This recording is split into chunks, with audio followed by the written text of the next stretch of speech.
Välkommen till Bernjournalen denna söndag den 1 mars. Och vi ska prata om en hel del kul saker. Vi ska titta på Gene Simmons nya affärsmodell, den slimmade. Vi ska prata om AI. Vi ska dessutom nörda deras på tygmärken och pophistoria. Och så ska vi berätta vad Marco och jag har gjort för någonting på sista tiden. Men vi börjar att lyssna på Gene Simmons. Vi pratar ju då om, var det möjligt som så att Simmons band körde AI? Och efter vi hade gjort klart förra veckans podd så dök det upp film. Och nu har det dykt upp ännu mer film. Och den här gången ifrån Rock Legends nummer 13. Och här står han, Simmons och band, på ett blåsigt pooldäck framförandes AI.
Och på tal om Gene Simmons så måste vi prata om hans nuvarande affärsmodell för soloturnén. Simmons själv kallar den här för semi-genial. Och till skillnad från det enorma Kiss-maskineriet så kör vi väldigt, väldigt light. I princip så kommer han med eget plektrum. That's it. Promotorn tvingas hyra in lokala förstärkare, trummor och fixa all logistik på plats. Kvar blir ungefär 100% av ren marginal rakt ner i fickan på The Demon. Imponerande effektivt om ni frågar mig. Och så ska vi över till den digitala världen. Där så hittar vi också Gene Simmons men även Paul Stanley. Kiss Online har rullat ut en interaktiv plattform för oss fans och det handlar om någonting som kallas för Patch Game där du kan svara på dagliga Kiss Story-quizar. Du kan logga dina lyssningsvanor och låsa upp digitala tygmärken. Digitala tygmärken. Okej. I alla fall, det bästa av allt är att du kan ta med dessa achievements ut i verkligheten. Bandet säljer nu en fysisk Kiss Army-jacka för runt 800 spänn där du kan fästa tygmärkena såklart. Och så att det är ett klassiskt och smart Kiss-drag. That was Madison Square Garden. Me too. So I was there. That's when this is from. You know what I could see doing is like going down like big giant buttons. Oh, this is cool. The album cover, Kiss Alive. This is the album cover. We did this at the Michigan Palace. That's where we shot this. We were actually playing Cobo Hall that night for Kiss Alive to record it, but we actually did the shoot at a theater called the Michigan Palace. That's what... Finn Costello. Yes.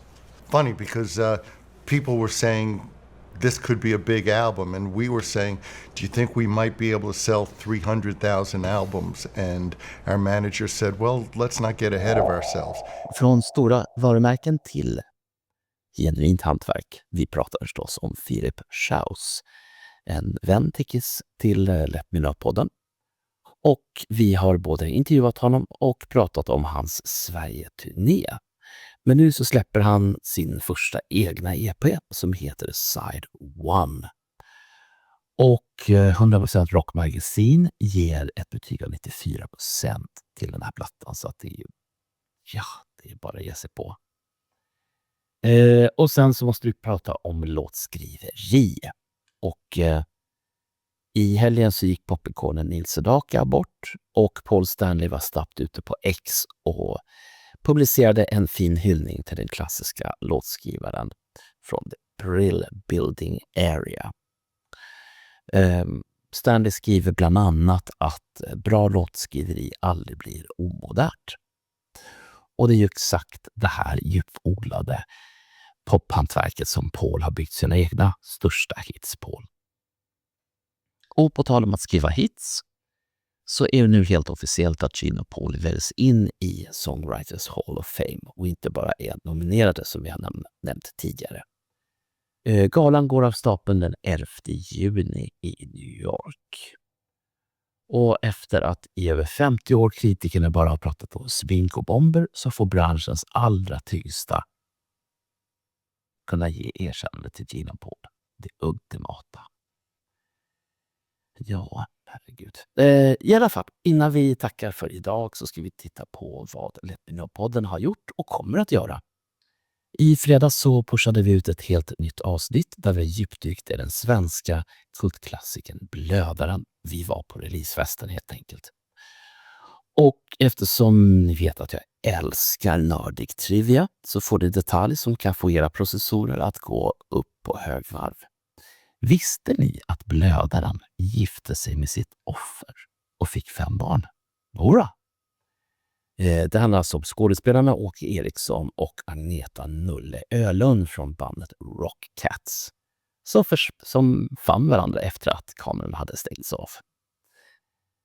Det får ni inte höra. Ni får höra väldigt mycket mer som Åke Eriksson, Anders Tegner och Hans Hattvig berättar. Igår lördags så gav sig Marco och jag ut på fält. Och det var inte vilket fält som helst utan det var stora skivmässan i Solna. Och där har vi samlat in massor av intryck och vi har tittat ner i massor utav skivpåsar för att se vad har ni mer för någonting ifrån mässan. De här rapporterna som vi gör då brukar vara riktiga publikmagneter och så att ni får väl ställa er i kö för att komma fram lagom tills podden öppnar.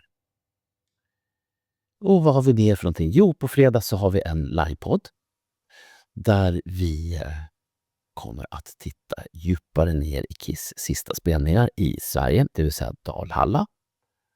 Och där ni själva kan vara delaktiga i podden. Men håll utkik efter den på fredag kväll. Och det här var väl allt för idag. Det är tack och bock och så syns vi snart igen.